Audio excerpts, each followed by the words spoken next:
My father sat across from me at the kitchen table and told me he had made his decision. He had thought about it carefully. He had prayed about it.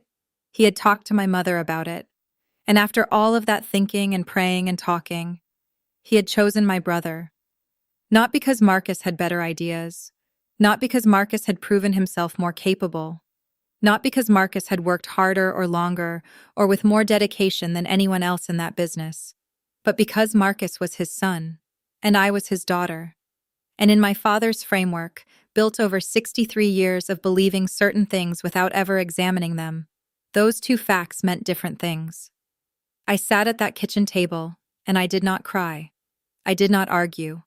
I did not remind my father that I had worked in that business every summer from the age of 14, that I had taken the accounting courses he never asked Marcus to take, that I had stayed late without being asked, and come in early without being told, and fixed problems that nobody else had noticed before they became expensive. I did not say any of that. I nodded. I said I understood. I picked up my coffee cup, and I drove home. 1 year later, my brother had lost everything my father had given him, every account, every client, every relationship that had taken my father 31 years to build. Gone. In 12 months. And my father sat in a different chair in a different room and said the sentence I had been waiting years to hear. He said, "Sarah, I need your help." This is the story of what happened between those two kitchen table conversations, and what I had been building in the years that nobody in my family was paying attention. Before I go any further, if this kind of story speaks to you, if you have ever been the one who was passed over, overlooked, or chosen against, subscribe right now. Because I share stories like this every single week, and every one of them ends with the same quiet justice. Now let me take you back to the very beginning. My name is Sarah Calloway. I am 38 years old. I live in a 4-bedroom house outside of Nashville, Tennessee, in a neighborhood with wide streets and old trees and neighbors who wave from their porches on Saturday mornings without requiring anything more from you than a wave back. My home office has 2 monitors, a whiteboard covered in color-coded timelines, and a standing desk that I use approximately 40% of the time and feel guilty about the other 60. I have a golden retriever named Atlas, who believes that every problem in the world can be solved by placing his head on your knee and waiting. He is not entirely wrong. I drink my coffee strong, and I take my lunch breaks seriously, and I am the kind of person who keeps a journal, not because anyone told me to, but because writing things down is how I make sense of a world that does not always make sense on its own. I own a business consulting and financial strategy firm called Calloway Advisory Group. We work with small and mid-sized businesses in the Southeast, helping owners build financial systems, identify operational inefficiencies, plan for growth, and sometimes, when necessary, navigate the specific crisis that comes from years of running a business on instinct alone. We have 27 employees, 14 active client accounts ranging from a regional restaurant group to a manufacturing company with 240 employees, an annual revenue that crossed $3.2 million last year for the first time. I started the firm with $19,000, a laptop that was 2 years too old for the software I needed, and a business plan I had been writing and rewriting in notebooks for 4 years while working for someone else. Nobody in my family knew I was building it, not for the first 2 years, because I had learned something important about sharing things with my family before they were finished. Things that are not finished cannot defend themselves. And my family had a long history of making things feel smaller than they were before they had a chance to grow.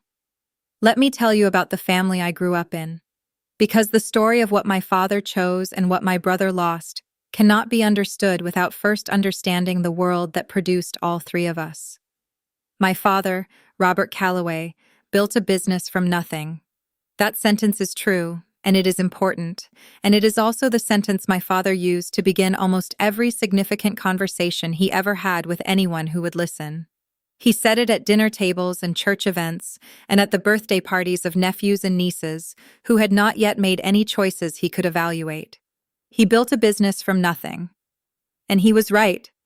Calloway Property Management had started as a 2-person operation when my father was 32 years old.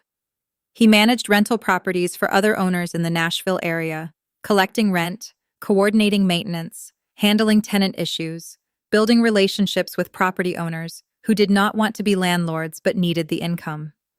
Over 31 years, he had grown that operation to manage over 300 individual properties across 4 counties. It was not a glamorous business.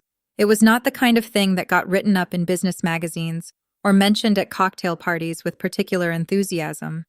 But it was real. It was profitable. And it had paid for every comfortable thing my family had ever had. My father loved that business the way some men love a child, with fierce, uncomplicated pride and the specific inability to see its flaws clearly, because seeing its flaws clearly would require acknowledging that something he had created was imperfect. He talked about it constantly. He thought about it always. He had strong opinions about every decision made within it, and moderate opinions about almost everything else. The business was the center of my father's identity in a way that made it inseparable from him, which is why the question of who would inherit it, who would carry it forward, who would sit behind the desk he had occupied for 31 years, was not a business question in my father's mind. It was a personal one. It was a question about legacy. And legacy, in my father's understanding of the word, meant son. My brother Marcus was 3 years older than me. Marcus had our father's height and our mother's charm, and a confidence that was real enough to be genuinely appealing and not quite grounded enough to be reliably useful. He was funny. He was magnetic. He was the kind of person who walked into a room and made it feel like something interesting was about to happen. And nothing particularly interesting ever did. Not because Marcus was not capable, but because Marcus had never been required to develop the specific kind of capability that comes from being told no, from having to earn something, from building without a safety net. My father had provided Marcus with a safety net so comprehensive and so comfortable that Marcus had never once had to consider what would happen if it disappeared. He had been told from childhood that the business was his, not hypothetically, not conditionally, his. The way a piece of furniture is yours when someone points at it and says that will be yours one day. You do not earn a piece of furniture. You simply wait for it to arrive. And then there was me, Sarah, the daughter. I want to be precise about what that meant in my family, because I think imprecision does a disservice to anyone who has lived a version of this story. My father was not a cruel man. He was not a man who actively wished harm on his daughter or who consciously wanted to diminish my capabilities or my future. He was a man who had grown up in a specific time and place with specific ideas about how things worked, and who had never been challenged to examine those ideas with the same rigor he applied to his property management contracts. In his framework, the business went to the son. Not because the daughter was less, because that was how it worked. It was not malice. It was assumption. And sometimes assumption does more damage than malice because at least malice knows what it is doing. I started working in my father's business the summer I turned 14. Not because he asked me to, because I asked him. I wanted to understand how it worked. Not in the abstract way that children understand their parents' jobs, the general shape of it, what it produces, what it costs. I wanted to understand the mechanics, the systems, the way a property management company actually functions from the inside. My father seemed mildly surprised by the request. He thought about it for several days. Then he said I could answer phones during the summer if I wanted to. I answered phones for 2 weeks.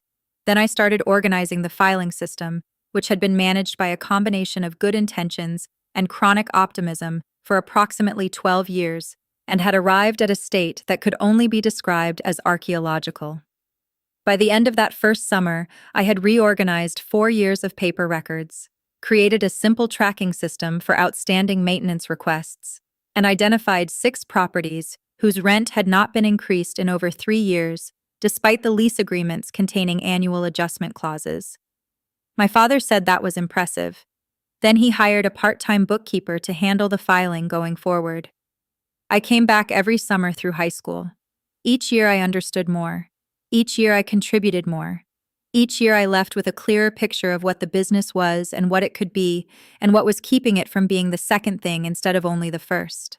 Marcus came in occasionally, mostly to pick up his allowance check, which my father had routed through the business payroll since Marcus was 16, for reasons that were accounting adjacent, but not quite accounting correct. Nobody commented on this arrangement. I did not either. I was 14 years old, and I understood instinctively that some observations were not welcome, and that the cost of making them would be paid by me and not by the person the observation was about. I went to the University of Tennessee on a partial academic scholarship. I studied business with a concentration in finance. I paid for the remainder of my tuition through a combination of part-time work, careful budgeting, and a private stubbornness about asking my parents for more than the amount they had offered. They had offered the same amount to Marcus when he attended. Marcus had exceeded that amount in his first semester, and my father had covered the difference without discussion. I did not exceed it. Not because I did not need more, because I had decided that needing less was a form of strength I was able to demonstrate, even when other forms were not available to me yet. After graduation, I took a position at a financial consulting firm in Nashville called Meridian Advisory. I started as a junior analyst. Within 2 years, I was managing 3 client accounts independently. Within 4 years, I had been promoted to senior analyst and was responsible for a client portfolio generating significant revenue for the firm. I was good at what I did. Not good in the way that people are good at things they were born to do effortlessly. Good in the way that people are good at things they decided to master, because mastery was the only path to a place where their capabilities would be impossible to ignore. I had decided to be impossible to ignore. During those 4 years at Meridian, I also spent every other weekend driving back to Nashville to spend Sunday dinner with my family. The Sunday dinners at the Calloway house followed a consistent pattern. My mother, Carol, cooked elaborate meals that she began preparing on Saturday evening and that she accepted compliments for on Sunday, with the practiced grace of someone who had been accepting these particular compliments for 30 years. My father sat at the head of the table and talked about the business. Marcus sat to my father's right and agreed with whatever my father said, with the specific enthusiasm of someone who understood that agreement was the currency most valued in that particular economy. And I sat across from Marcus and listened, and occasionally offered an observation that was received with the particular warmth of something technically welcomed but not truly wanted. The conversations about the business's future were not subtle. They were not coded. My father talked about Marcus taking over as though it were already settled, which in his mind it was. He talked about what Marcus would do differently, what Marcus would change, what Marcus would build on top of what my father had already built. Marcus talked about it with the enthusiasm of someone who has been promised something for so long that the promise has begun to feel like a memory of something that has already happened. Neither of them talked to me about it, not because they had decided to exclude me from the conversation, because it genuinely did not occur to them that I might have a perspective worth including. I want to tell you about one specific Sunday dinner. This one happened about 2 years before my father sat across from me and made his announcement. We were eating pot roast. My mother's pot roast was extraordinary, the kind of dish that seemed simple on the surface and was complicated in every way that mattered. My father was talking about a new property he was considering adding to the management portfolio. A small apartment complex on the east side of Nashville. 8 units. Good location. Underperforming because the current owner had not invested adequately in maintenance or tenant retention. I knew the complex. I had driven past it twice that week for reasons that had nothing to do with my father's business and everything to do with my own thinking about the market. I said, "The east side is going to see significant appreciation over the next 4 to 6 years. That complex is underpriced for what it will be." My father looked at me. He said, "You think so?" I said I did and explained briefly why. He nodded. Then he turned to Marcus. He said, "What do you think?" Marcus said, "Sounds like a solid opportunity." My father said, "That's what I was thinking too." He acquired the complex 6 weeks later. He told Marcus about it at the next Sunday dinner. He did not mention that I had said anything. Marcus said it sounded like a great investment. My father agreed. I ate my pot roast. And I made a note in my journal that evening about the specific feeling of watching your contribution be absorbed into someone else's credit without anyone intending to do you harm. It is a very particular feeling. It is the feeling of being useful without being seen. and it has a way of clarifying what you want to do next. What I wanted to do next was own something that nobody could absorb into someone else's credit, something with my name on it, something that was mine before anyone else had a chance to redirect it. My father called me on a Thursday evening in March. He asked if I could come to the house on Saturday morning. He said he wanted to talk about something important. He said he had made a decision. I drove to my parents' house on Saturday morning. The drive took 40 minutes. I spent 38 of those minutes knowing what he was going to say, and 2 of them trying to convince myself I was wrong. I was not wrong. My father sat at the kitchen table with his coffee and his reading glasses pushed up on his forehead, the way he always wore them when he was not reading anything, but felt he might need to at any moment. My mother was in the garden. Marcus was not there. My father had apparently decided that this was a conversation he needed to have with me alone. I appreciated that, actually. Whatever else you could say about my father, he was not a coward about difficult things. He did not send someone else to say them for him. He said them himself, at a kitchen table, with his coffee, and his reading glasses on his forehead. He said he had thought about it for a long time. He said he knew it was not an easy conversation. He said he hoped I would understand that his decision was not a reflection of his feelings about me or his belief in my capabilities. I noticed that he said this before saying what the decision was, which told me that some part of him understood how the decision would land. He said he had decided to begin transitioning Calloway property management to Marcus, not immediately, over the next 2 years. Marcus would take on increasing responsibilities. My father would stay involved in an advisory capacity. The goal was to have the transition complete before my father turned 66. He said Marcus was his son. He said the business was something he had built for his family. He said he hoped I would always feel welcome at Calloway and that my input would always be valued. I listened to all of it. I waited until he was finished. Then I said, "I understand, Dad." He looked at me carefully. He said, "Are you sure?" I said, "I am." He looked at his coffee cup. He said, "You would have been good at it, Sarah." Past tense. Would have been. As though I had already become something else. As though the choice he was making was also making me into something. I said, "I know." I meant it both ways. I finished my coffee. I hugged my father. I said goodbye to my mother in the garden. I got in my car. I drove 40 minutes back to my apartment. I sat on my kitchen floor for a while. Atlas put his head on my knee. We stayed like that for approximately 20 minutes. Then I stood up. I made myself lunch. I opened my laptop. And I went back to work on Calloway Advisory Group, which I had been building in secret for 14 months, and which was about to become the most important decision I had ever made. Calloway Advisory Group had started as an idea written in a notebook. Not a polished idea, not a fully formed plan. Just a question I had written to myself one evening after a particularly frustrating day at Meridian, where I had watched a client make a decision that was going to cost them significantly and had been unable to convince anyone in my firm's management structure that the client needed to hear something they did not want to hear. The question was, what would you do if the firm was yours? I wrote the question. I sat with it for several days. Then I started writing the answer. The answer took 4 years to complete, not because I was slow, because I was thorough, and because I had decided that if I was going to build something, I was going to build it correctly the first time, which required understanding every piece of it before I committed to any of them. I had also decided that I was not going to leave Meridian until Calloway Advisory had its first 3 paying clients. Not leads, not prospects. 3 signed contracts. I was not interested in building on hope.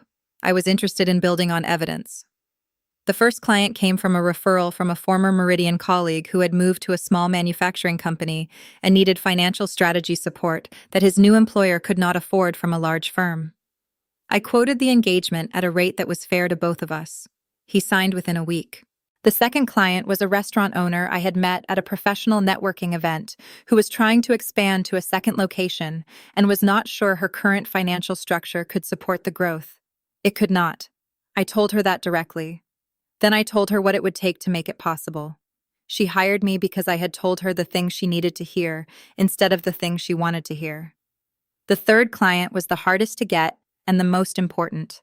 A regional real estate development company that needed a complete financial systems overhaul after years of growth that had outpaced their administrative infrastructure. I had been pursuing that relationship for 8 months before they signed. 8 months of careful, patient, professional relationship building. No pressure, no desperation, just consistent demonstration that I understood their business better than they expected an outside advisor to understand it. They signed on a Tuesday afternoon in November. I called nobody to celebrate. I wrote the date in my journal. I ordered dinner from my favorite Thai restaurant. And I gave my notice at Meridian the following Monday. The first year of Calloway Advisory Group was not glamorous.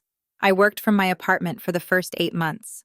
My conference table was my dining room table. My filing system was a combination of cloud storage and a very organized set of physical folders that I kept in a closet that had been converted from its original purpose for this specific use. I hired my first employee, a young analyst named Priya, in month 9. She was 24 years old, recently graduated, and possessed the specific kind of organized intelligence that makes a business owner feel like everything is going to be manageable. She is now my director of client strategy. She has been with me for 6 years. Year 1 revenue, $112,000. I want you to understand what that number represents in practical terms. It represents working 12 to 14 hours a day for approximately 11 months. It represents making decisions with incomplete information because there is never complete information, and waiting for it means not moving. It represents learning, in real time, the difference between being good at a skill and being good at running a business built on that skill. Those are related things. They are not the same thing. The skill is what you sell. Running the business is what allows you to keep selling it. I had to become competent at both simultaneously. I made mistakes in both directions. I learned from all of them. I documented every lesson in the notebooks I had been keeping since my first summer in my father's office. Year 2 revenue, $284,000. Year 2 is when I hired Priya and a part-time operations coordinator named James, who eventually became full-time in year 3, when I could no longer pretend that the administrative functions of the business were things I could handle in the gaps between client work. Year 2 is also when I moved out of my apartment office and into a proper commercial space. Not a large space, not an impressive space, a practical space with enough room for 3 workstations, a small conference table, and a coffee maker that I treated with more care than I treated most of my other equipment. The day I signed that lease was the first time Calloway Advisory Group felt like a real company, rather than a very detailed plan I happened to be executing. I stood in the empty office after signing. I looked at the walls that were not yet decorated, and the floors that were not yet marked by the furniture that would fill them, and the windows that looked out onto a street in Nashville that did not yet know we were there. And I thought about my father's kitchen table, about the words would have been, about the specific feeling of being told you are past tense before you have finished being present tense. I smiled. Then I went back to work. During these first 2 years, I continued to attend Sunday dinners at my parents' house. I watched Marcus begin the process of taking over Calloway Property Management. My father had described the transition as gradual. What it looked like in practice was my father spending the first 3 months explaining things to Marcus that Marcus immediately forgot, followed by Marcus making decisions without consulting my father, followed by my father explaining the same things again, with slightly more concern in his voice than the first time. Marcus was not malicious in his approach to the business. He was simply not equipped for it. Not because he lacked intelligence, but because he lacked the specific relationship to consequence that comes from having built something yourself.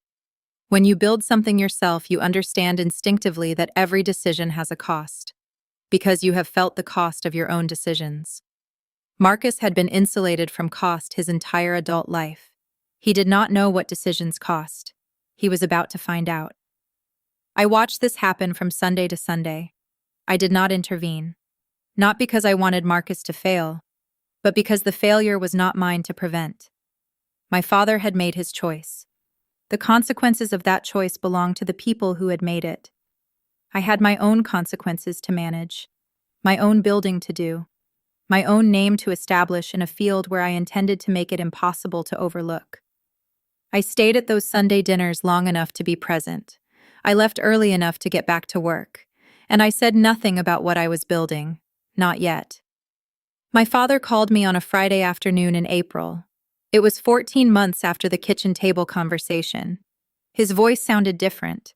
Not broken, but compressed. The way a voice sounds when the person speaking it is holding something with both hands and trying not to show how heavy it is. He said, "Sarah, I need to talk to you about the business."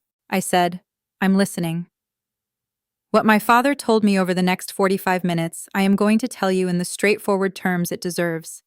Because the failure of Calloway Property Management under Marcus's management was not dramatic. It was not a single catastrophic decision. It was a series of smaller decisions, each individually manageable, that accumulated over 14 months into something that had become very difficult to manage. The first problem had started in month 3. Marcus had decided to renegotiate several of the firm's property owner contracts to include a higher management fee percentage. His logic was that the firm was undercharging for its services relative to the market. He was not wrong about that. What he was wrong about was the way he approached the renegotiation. He had sent form letters, not personal calls, not individual meetings, not the kind of careful relationship tending that my father had spent 31 years practicing, because he understood that property management is fundamentally a relationship business, and relationships do not respond well to form letters. 7 property owners had responded to those letters by finding new management companies. 7 properties removed from the portfolio in month 3. The second problem had started in month 5. Marcus had hired a friend of his to manage the maintenance coordination function. This friend was personable and enthusiastic and had no relevant experience. The maintenance coordination function is one of the most operationally critical parts of a property management business. It is the function that determines whether tenants are satisfied and whether properties are maintained and whether owners receive reports that reflect what is actually happening to their investments. Within 60 days of this hiring, maintenance response times had increased significantly. Within 90 days, 2 of the firm's larger property owners had begun asking pointed questions about service quality. Within 120 days, 1 of them had terminated their contract. The third problem was the most serious and the most avoidable. Marcus had decided to expand the business. Not gradually, not carefully, not in the measured way that my father had expanded it over 31 years, one relationship at a time, never taking on more than the team could handle without compromising quality. Marcus had signed contracts with 4 new property owners in a single month. 36 additional properties, without hiring the additional staff required to manage them, without building the systems required to handle the increased volume, without telling my father until the contracts were already signed. My father had found out from one of the new property owners who had called the office with a question and been unable to reach anyone for 3 days. By the time my father called me on that Friday afternoon, the business had lost 22% of its original portfolio. The maintenance coordination function was in a state of ongoing crisis. 3 of the 4 new property owners Marcus had signed were expressing serious dissatisfaction with service quality. And Marcus had stopped coming to the office on a regular schedule, which my father described as Marcus needing some space to think, and which I understood as something closer to Marcus not knowing how to face the consequences of what he had created. My father did not say any of this directly. He said the business was going through some challenges. He said things were more complicated than expected. He said he thought they could turn it around. But his voice still had that compressed quality. And I had known my father long enough to understand what that quality meant. It meant he already knew the turning around was not going to be simple. I said, "Dad, what do you need?" He was quiet for a moment. Then he said, "I'm not sure yet." I said, "When you are sure, call me." He said he would. We said goodbye. I sat with that phone call for a long time. Not because I was pleased. I want to be very clear about this.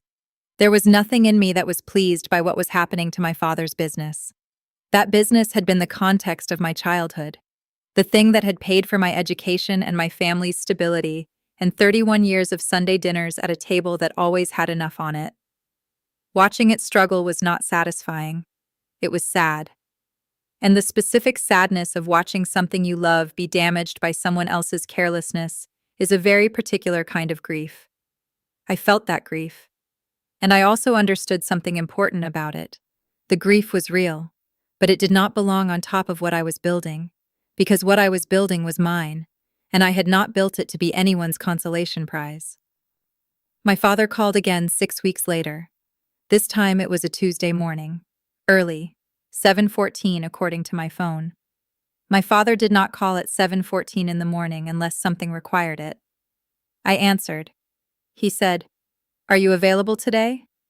I said, "Yes." He said, "Could you come to the office?" Not the house. The office. The office of Calloway Property Management, where I had answered phones at 14 and reorganized 4 years of paper records and identified 6 properties whose rent had not been adjusted in 3 years. The office where I had spent a dozen summers understanding a business that had been promised to someone else. I said, "I'll be there at 9. My father was already at his desk when I arrived. He looked the way people look when they have not been sleeping well. Not dramatically, not in the obvious way that announces itself, in the specific way that reveals itself only to people who know what you usually look like. The photographs on his desk were the same ones that had always been there. Family. The business's first office. A property photo from one of the early accounts he was particularly proud of. Nothing had changed in the room. Everything felt different. Marcus was not there. I did not ask where he was. My father sat across from me at the conference table. He placed a folder on the surface between us. I did not open it immediately. I waited for him to tell me what he needed me to know. He said the business was in more trouble than he had initially described. The portfolio had shrunk significantly. Several of the long-term property owners, people my father had worked with for over a decade, had moved their properties to competing management companies. Not because they were dissatisfied with my father, because they could no longer reach anyone reliable at Calloway, because their maintenance requests were going unanswered, because the reports they received no longer reflected what was actually happening to their properties, because the relationship had been replaced by a system that did not work, and relationships, once broken, do not easily repair. My father said he needed an outside perspective. He said he had been inside the business for so long that he was not sure he could see it clearly anymore. He said he needed someone who could look at what was there and tell him honestly what could be saved and what could not. He looked at me. He said, "I need your help, Sarah." I sat with that sentence for a moment. Not because I was deciding whether to help. I had already decided that before I drove to the office, but because I wanted to receive it properly. My father had spent 31 years building something and had watched it begin to come apart in 14 months, and was now asking the person he had passed over to help him understand what to do next. That was not a small moment. It deserved to be received as the large thing it was. I said, "I'm going to need to see everything." He said, "It's all in the folder." I said, "Not just the folder, everything. Contracts, client correspondence, maintenance records, financial statements, staff communications, all of it." He nodded. He said, "Whatever you need." I said, "I'll start today." I spent the next 3 days going through everything. Not quickly, not impressively, carefully.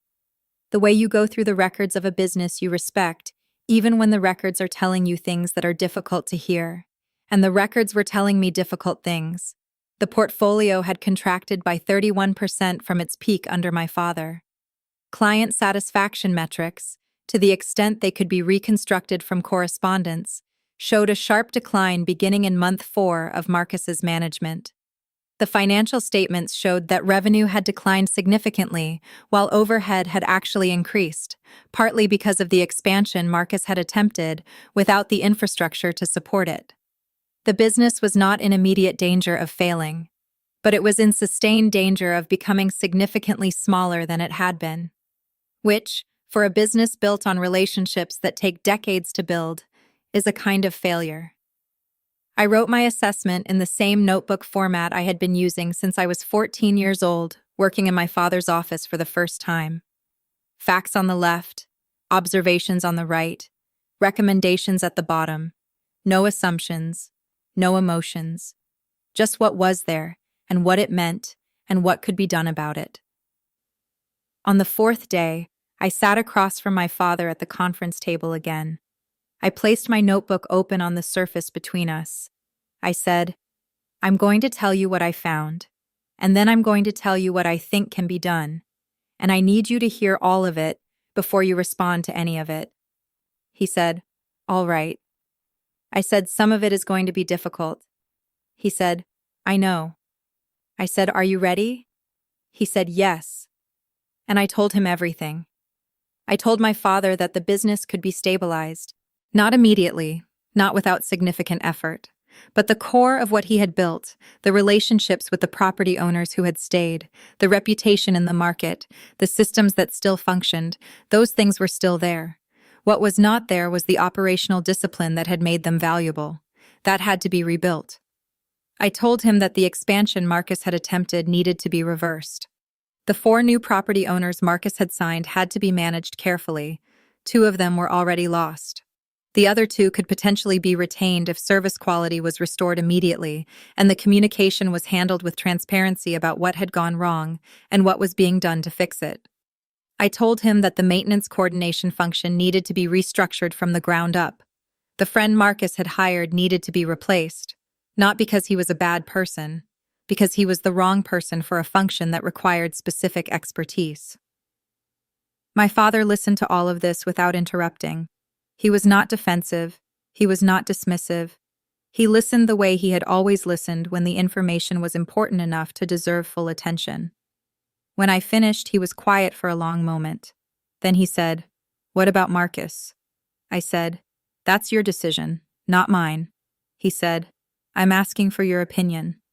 I said, "My opinion is that Marcus needs to be in a role that matches his actual strengths. Marcus is good with people. He's engaging and he's charming and he can build relationships when given the time and space to do it. He's not good at operational management. Those are different skills and they don't always come together in the same person." My father looked at the table. He said, "I should have seen that." I said, "Yes." He said, "I wanted him to be what I needed him to be." I said, "I know." He said, "And I missed what was actually in front of me." I did not answer that, because it was true on more levels than one, and I was not interested in using this moment to make a point that the moment was already making on its own. My father looked at me.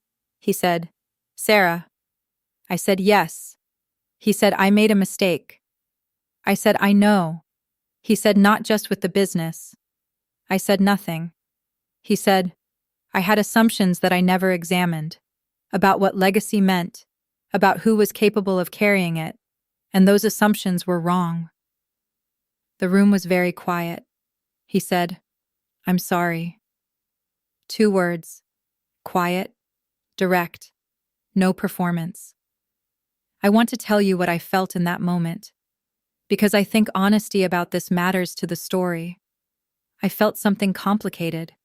Not triumph, not vindication exactly. Something more like the specific feeling of a long-held tension finally releasing. The feeling of a weight you have been carrying so long that you have forgotten what your shoulders feel like without it, suddenly becoming lighter. I had not realized how much I had been carrying that weight until it began to ease. I said, "Thank you for saying that, Dad." He nodded. He looked at the notebook on the table between us. He said, "Can you help us fix this?" I said, "Yes." He said, "As a consultant?" I said, "Yes." He said, "Not because you feel obligated." I said, "Because the business matters to me. It always has." He was quiet for a moment. Then he said, "I know it has." And for the first time, I believed he actually did. The work of stabilizing Calloway property management took 11 months. Not 12. Not 18. 11. Because I approached it the way I approach every engagement at Calloway Advisory Group. With facts instead of assumptions. With systems instead of hope. With the specific patience of someone who has learned that sustainable results are built slowly and cannot be rushed into existence by wanting them faster. The first 3 months were the most difficult. Restoring the operational infrastructure that had deteriorated required making decisions that were not comfortable. The maintenance coordination function was rebuilt from scratch. A new coordinator was hired, someone with a background in property operations and a specific talent for the kind of systematic follow-through that the role required. Response times improved within 30 days. Client satisfaction began recovering within 60. The client communication process was rebuilt. Every remaining property owner received a personal call, not from Marcus, from my father. My father made those calls himself, one by one, over the course of 2 weeks.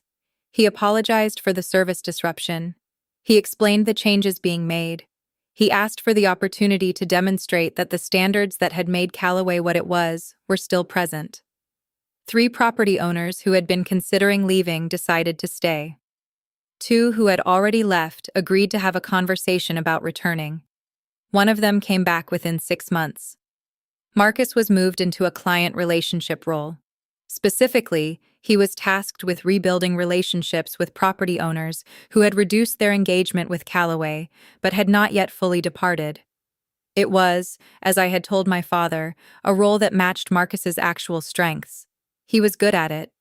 When Marcus was in a room with someone he could charm, and when the conversation was about reconnecting rather than managing, Marcus was genuinely effective. He saved 2 accounts in his first month in the new role, 3 more in the second. He did not save all of them, but he saved some. And some, in a business that had been contracting, was meaningful.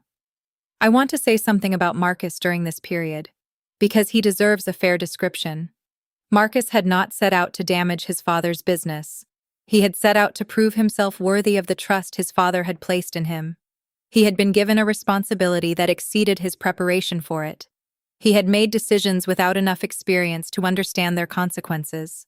And when the consequences arrived, he had done what people who have never faced serious consequences sometimes do. He had withdrawn. He had gone quiet. He had stayed away from the office because being at the office meant being confronted with the evidence of what had gone wrong. When Marcus and I finally talked about it directly, about 6 weeks into the stabilization process, he said something that I found genuinely honest. He said, "I never understood what it actually took." I said, "I know." He said, "Dad made it look easier than it is." I said, "That's because he spent 30 years learning how to make it look that way." Marcus was quiet for a moment. Then he said, "You would have been better at this than me." I said, "Different skills, Marcus. Not better, different." He shook his head. He said, "No, you would have been better." I let that stand. Because some things are true, and correcting them is less important than acknowledging them. Calloway Property Management is not what it was at its peak. I want to be honest about that. The portfolio recovered significantly over the 11 months of the stabilization work. But some of the relationships that were lost during the period of Marcus's management did not come back. Some of them went to competitors who built good relationships with those property owners in the intervening time. That is the honest outcome of what happened. Not a complete restoration, a significant recovery, which is different. My father has resumed a more active role in the business, not the daily operational role he held for 30 years, but a relationship role. The role that draws on the 31 years of trust he built with property owners who have known him long enough to weather a difficult season if the right people are managing it now. He is good at that role. He was always good at that role. The difference now is that he is doing it alongside a team that has the operational infrastructure to support what he brings to it. Calloway Advisory Group continued to grow throughout the 11 months I spent working with my father's business. I want to be clear that the consulting work I did for Calloway Property Management was conducted as a formal engagement with formal terms. I charged a fair rate. My father agreed to it without negotiation. Priya and 2 other members of my team were involved in various aspects of the work. It was not a favor, it was professional. And treating it as professional was important. Not because I needed the money, because treating it as anything less would have made it something it was not. And the one thing I had always been, in all the years my family had been deciding what I was honest about the nature of things. Calloway Advisory Group crossed $3.2 million in annual revenue last year. We have 27 employees. We have expanded into 2 additional markets. We have a client roster that I am genuinely proud of, and a team that I am even more genuinely proud of. What we do not have is a large office with expensive furniture. We do not have a receptionist who sits behind a desk designed to impress visitors. We do not have any of the visible markers that my family used for years to evaluate whether something was successful. We have results. We have relationships. We have a track record built one client at a time over 6 years of consistent, careful, honest work. And we have a name. My name. On the door. On the contracts. On the work that we do every single day for businesses that trust us with something important. My father came to my office for the first time 3 months after the stabilization work was complete. He drove to Nashville. He parked in our parking lot. He came through the front door. He shook hands with Priya, who he had heard me talk about but had never met. He sat in the small conference room and looked around at the whiteboard and the client files and the framed copy of our first signed contract that I have kept on the wall since year 1. He was quiet for a long time. Then he said, "You built this." I said, "Yes." He said, "From the beginning." I said, "Yes." He said, "While everything else was happening." I said, "Yes." He looked at the framed contract on the wall. He said, "I should have been paying attention." I said, "You were paying attention to what you were paying attention to." He looked at me. He said, "That's a kind way to say it." I said, "It's an honest one." He smiled. For the first time in a very long time, it was a smile that did not have anything complicated underneath it. It was just a smile. A father, in his daughter's office, looking at something she had built, and seeing it clearly. Finally. Here's what I want you to take from this story. Being passed over is not the same as being passed by. Those 2 things feel identical in the moment. They are not the same thing. When my father sat at his kitchen table and told me he had chosen my brother, he was passing me over for something specific. Something he had defined with a specific framework built over 63 years of believing certain things without examining them. What he was not doing, even though it felt this way, was determining my future. He did not have that authority. Nobody has that authority over your future, except you. I did not spend the years after that kitchen table conversation fighting to change my father's mind. I did not spend them proving a point to someone who was not yet ready to receive the proof. I spent them building something that would be true regardless of whether anyone in my family ever acknowledged it. Because the truest things do not require acknowledgement. They simply exist, and they wait. Marcus did not fail because he was a bad person. He failed because he was given a responsibility that exceeded his preparation for it. That is a story about the danger of receiving something you did not earn the understanding to manage. Not a story about character, about preparation. And preparation comes from being required to build something yourself, from making decisions and living with their consequences, from having nobody to absorb the cost of your mistakes. My father's love for Marcus was real, but he did Marcus no favors by insulating him from the specific education that comes from building something without a safety net. I want to speak directly to anyone who is somewhere in this story right now. Anyone who has been told, explicitly or implicitly, that the thing they want is not available to them, that it has been given to someone else, that it belongs to someone else by virtue of some quality they have, and you do not. Hear this clearly. The thing that has been given to someone else is one specific thing. It is not every specific thing. And the one specific thing they were given is not what determines your future. Your future is determined by what you build with what is actually yours. Your skills, your patience, your willingness to work in the years when no one is watching, to build in the years when no one believes in you, to show up in the years when the room is not paying attention. My father chose my brother. My brother lost it in 1 year. And in the space between those 2 sentences, I built something that carries my name. Not his, not my father's, mine. That is the only inheritance that cannot be given to someone else, the one you build yourself.